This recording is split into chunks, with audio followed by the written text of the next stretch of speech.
Vizag test లో భారత యువ కెరటం యశస్వి జైస్వాల్ దుమ్ము రేపాడు.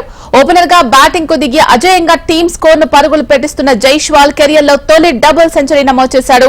వైజాగ్ వేదికగా ఇంగ్లాండ్ తో జరుగుతున్న రెండో టెస్ట్ లో జైస్వాల్ 277 బంతుల్లో ఈ ఫీట్ సాధించాడు. డబుల్ సెంచరీ చేసిన మూడో యంగెస్ట్ ఇండియన్ బ్యాట్స్మెన్ గా రికార్డు సాధించాడు. 19 ఫోర్లు 7 సిక్సర్లతో చెలరేగిన జైస్వాల్ 207 పరుగులతో క్రీజ్ లో ఉన్నాడు.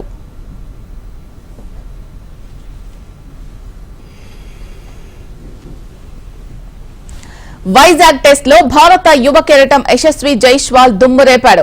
ఓపెనర్ గా బ్యాటింగ్ కు దిగిన అజేయంగా టీమ్ స్కోర్ ను పరుగులు పెట్టిస్తున్న జైస్వాల్ కెరియర్ లో తొలి డబుల్ సెంచరీ నమోదు చేశాడు. వైజాగ్ వేదికగా ఇంగ్లాండ్ తో జరుగుతున్న రెండో టెస్ట్ లో జైస్వాల్ 277 బంతుల్లో ఈ ఫీట్ సాధించాడు. డబుల్ సెంచరీ చేసిన మూడో యంగెస్ట్ ఇండియన్ బ్యాట్స్మెన్ గా రికార్డు సాధించాడు. 19 ఫోర్లు 7 సిక్సర్లతో చెలరేగిన జైస్వాల్ 207 పరుగులతో క్రీజ్ లో ఉన్నాడు.